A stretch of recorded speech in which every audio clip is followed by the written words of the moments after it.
Anaitwa Abed Selemani Pazi. Jina maarufu la sanaa anatumia Mkata kutoka Tawile Arts Group. Mkata ni msanii wa ubunifu wa hali ya juu kabisa. Hapo tunamuona ameunda gari aina ya FAO kwa kutumia plastiki.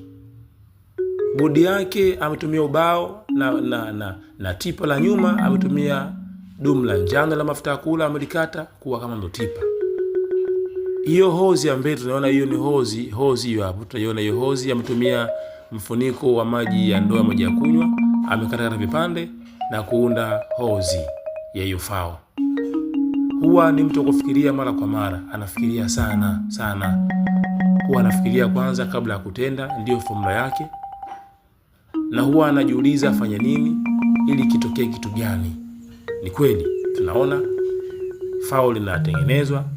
Matairi yake ametumia vifuniko vya chupa vya dawa. Tandem yake ametumia misumari au spoku za nyama. Hapo tunaona anataka akutanishe bodi na tipa, ameweka jiwe kwa chini ili agonge msumari, tipa ambao ni dumu la plastiki likae hapo juu. Sanaa yake ipo juu sana. Sanaa yake ipo juu kiasi kwamba kama anapata watu wa kumwezesha, kumpa vifaa vya kutosha, naamini anafika mbali. Huyo ni Abedi Mkata kutoka Tawile Arts Group. Amefanya ubunifu huo wa hali ya juu kiasi kwamba hilo gari likiisha hapo, ukipiga picha yake utaamini kama akatumia vitu hivi ambavyo mimi nimekwambia. Hapo anagonga ili kuunda hiyo bodi ya tipa na hozi kuungana na ili gari likamilike kuwa timilifu kabisa. Na naamini yupo kwenye hatua ya mwishoni. Gari anatoa kwenye jeki, ile jiwe ndio jeki. Anaweka gari vizuri kuangalia wapi nimekosea. Hiyo ndio FAO.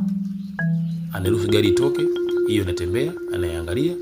Hebu niangalie vizuri, anainuka kuangalia gari yangu imeendaje. Na kweli tunaona gari ni hii hapa. Type of car ni FAO. Amejenga kwa kutumia mifuniko ya chupa, plastiki ya mfuniko wa maji ya kunywa ile ndoo ndogo, na tipa yake ya nyuma amekata dumu la njano. Kwamba ni ubunifu wa hali gani. Ana IQ kubwa sana huyu. Tunaona matairi yake ametumia mifuniko